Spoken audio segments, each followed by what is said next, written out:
우리가 받을 수 있는 복의 기준이 뭐냐? 순종이다 하는 겁니다. 하지만 순종이라는 말이 참 쉽지가 않죠. 오늘 본문의 호세아 선지자가 그랬습니다. 이 나라가 음란해진 것이 나하고 무슨 상관이 있는데 하나님께서 동사를 잘 짓고 있는 나를 불러서 음란한 여인 고멜을 아내로 맞이하라고 하시는가. 그래서 자식 3명을 낳고 사는데 그 순종한 결과가 내 자식이 아니란 말이에요. 그리고 고멜 여인이 집을 나가고 도망치고 말았어요. 다시 그 고멜을 찾아서 데리고 와라. 다시 살아라.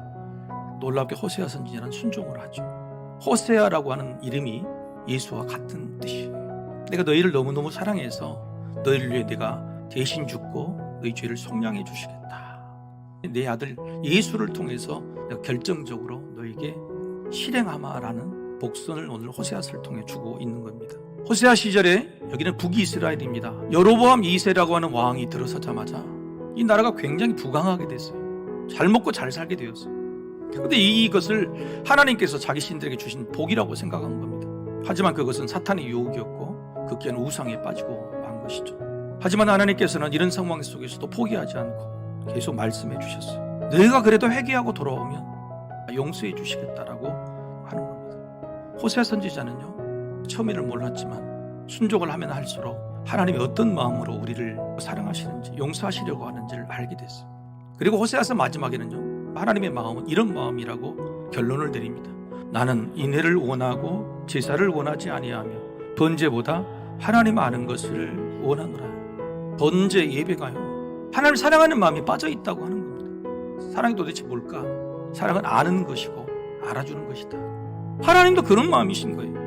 너를 기다려주고 안타깝게 붙들어주는 그 마음을 알아주는 거예요. 우리가 하나님을 알아가는 것이 그게 믿음이고 사랑이라고 그러면 두 가지가 있어요. 첫 번째, 알기 위해서는 모른다고 출발해야 됩니다. 알아가는 것이 없는 믿음은요, 죽은 믿음이에요. 안다고 생각하는 믿음은요, 교만한 믿음이다. 사도 바울은 교리를 집대시하는 사람이고 유의하는 설교자입니다. 그런데 사도 바울이 뭐라고 이야기했냐면, 나 동역자들의 마음을 깊이 모르겠다는 거예요. 그리고 주님도 잘 모르겠다.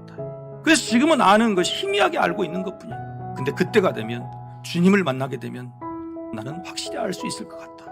그 기대로 내가 지금 살아간다고 하는 거예요. 그래서 사도 바울은 하나님을 아는데 자라가자고 이야기해요. 예수님을 아는 것이 영생이라고 그러는데 도대체 우리는 하나님을 아는 것을 살아가고 있고 예수님을 알고는 있는 것인지, 우리의 영생은 보존되고 있는 것인지, 우리는 구원을 이루어가고 있는 것인지 생각할 필요가 있다고 하는 것. 두 번째, 알기 위해서는 깊이 알려는 갈망이 있어야 돼요. 세상에서도 얕은 사람을 안 써요. 그런 사람들은 자기도 힘들게 할 뿐만 아니라 옆에 사람도 상처를 주고 힘들게 만들어요. 그래서 세상에서도 깊은 사람이 필요해요.